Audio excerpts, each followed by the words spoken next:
La Iglesia Cristiana Jesús el Cordero presenta El devocional con el pastor Hernán de la Osa.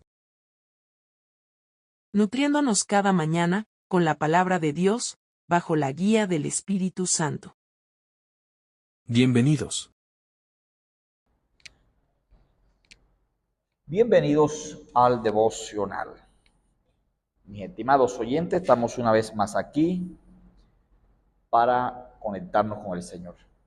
Lo vamos a hacer en el día de hoy como siempre lo hacemos, orando y estudiando la Biblia. Así que vamos a pedirle a Dios la cobertura en oración, porque orar nunca está de más ni sobra. Oremos. Bendito Padre, te adoramos. Señor, tú que eres tan grande y tan poderoso. Gracias por tus bondades, tus misericordias, tu perdón, tu amor. Pedimos nosotros en este nuevo día la cobertura tuya. Danos la cobertura tuya, Padre. Te lo pedimos en el nombre poderoso de Jesús. Amén. Hoy quiero estudiar la palabra de Dios con ustedes en el Salmo capítulo 126. ¿Sí? Dice oración por la restauración. Este Salmo 126 es un salmo de mucha esperanza, un salmo precioso. El salmo contiene 6 versículos. Voy a tener 3 puntos en ese salmo. 3 puntos. Y vamos a leer los primeros 2 versículos para tener mi primer punto en este salmo. Dice: cuando Jehová hiciere volver la cautividad de Sión, seremos como los que sueñan. Entonces nuestra boca se llenará de risa y nuestra lengua de alabanza. Entonces dirán las naciones, entonces dirán entre las naciones, grandes cosas ha hecho Jehová con esto. En los primeros 2 versículos tendré mi primer punto. Mi primer punto se titula el impacto que causa la restauración de Dios en una persona de Dios. Este salmo, si nosotros buscamos el tiempo, la ocasión en que se escribió, vamos a comprenderlo un poquito mejor.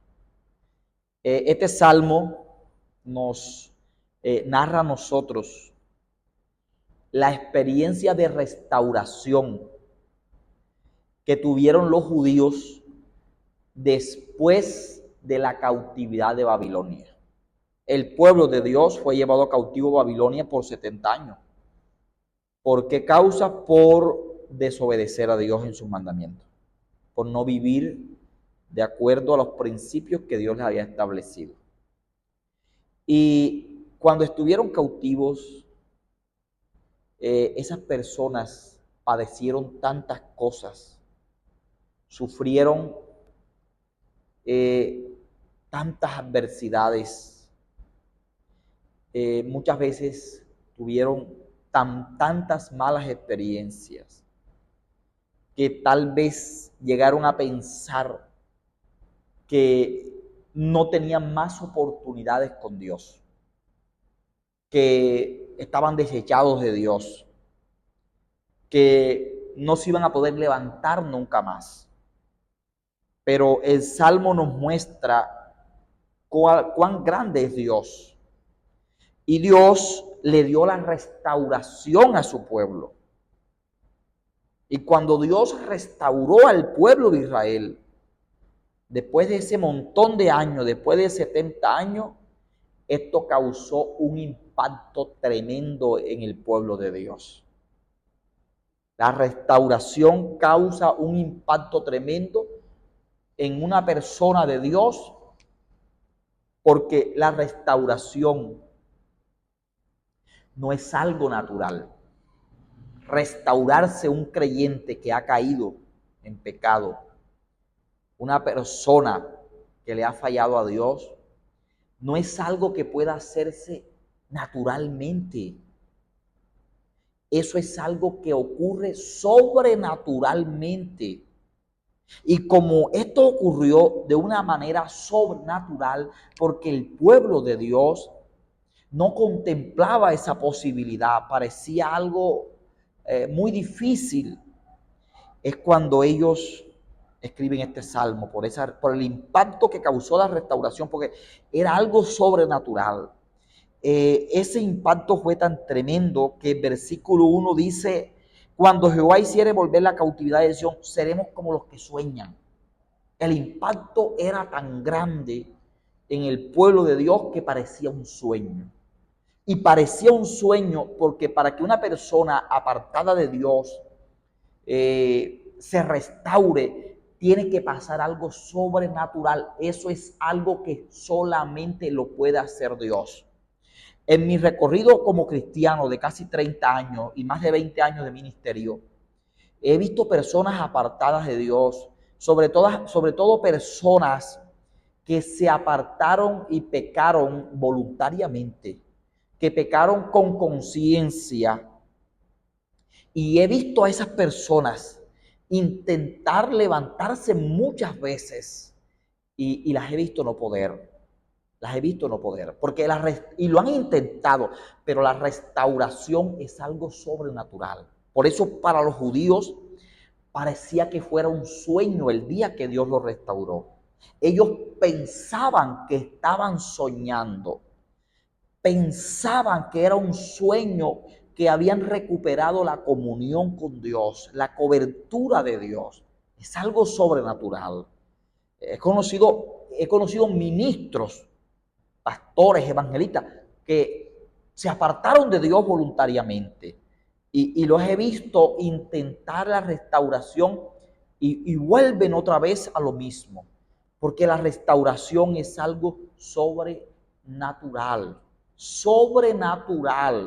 que cuando sucede parece un sueño. Ese es mi primer punto. Espero que esta palabra le edifique en este día. Segundo punto. Mi segundo punto está en el versículo 3 y 4 que dice: grandes cosas ha hecho Jehová con nosotros. Estaremos alegres. Haz volver nuestra cautividad, oh Jehová, como los arroyos del Nehuay. Después, mi segundo punto se titula: después de restauración hay bendiciones. Y lo apoyo porque aquí dicen estos dos versículos y habla de bendiciones como los arroyos del Nehuay. ¿Sí? Después que Dios restaura a una persona, lo que sigue son las bendiciones del Señor. Así que si una persona Dios le ha restaurado, no la va a restaurar para luego seguir viviendo la misma crisis espiritual o financiera, qué sé yo, que tenía. No, después de la restauración, entonces vienen las bendiciones de Dios a aquella persona que Dios ya restauró. Es decir, restauración trae bendiciones de Dios. Grábese eso. Y como no les quiero quitar mucho tiempo, iré a mi tercer punto rápidamente. Versículos 5 y 6. Dice: los que sembraron con lágrimas, con regocijo segarán. Irá andando y llorando el que lleva la preciosa semilla, mas volverá a venir con regocijo trayendo sus gavillas. Aunque Dios es el que restaura sobrenaturalmente, ¿sí? Mi tercer punto se titula: se siembra con lágrimas y se recoge con gozo. Aunque Dios es el que restaura sobrenaturalmente, aquí nos muestra la Escritura que ese proceso, antes de restaurar Dios a la persona, le va a costar muchas lágrimas, le va a causar muchos dolores, le va a causar muchas tristezas. porque es principios bíblicos, es un principio bíblico, es algo que está establecido en la Biblia. Se siembra con lágrimas y se recoge con gozo. Es principio de la Biblia. Son principios bíblicos de Dios. Aunque Dios es el que va a restaurar a la persona y eso sucede de forma sobrenatural, aquella persona Dios la hará pasar por un proceso donde llorará mucho, donde tendrá muchas tristezas, porque está sembrando para ser restaurado. Pero la cosecha de la restauración se recogerá con gozo. Esta es la palabra que tenía para compartir con usted. Espero que le sea de bendición. Que usted pueda, si le gusta, denle like, compártala y comente. Padre, te adoramos. Amén. Que Dios me lo bendiga.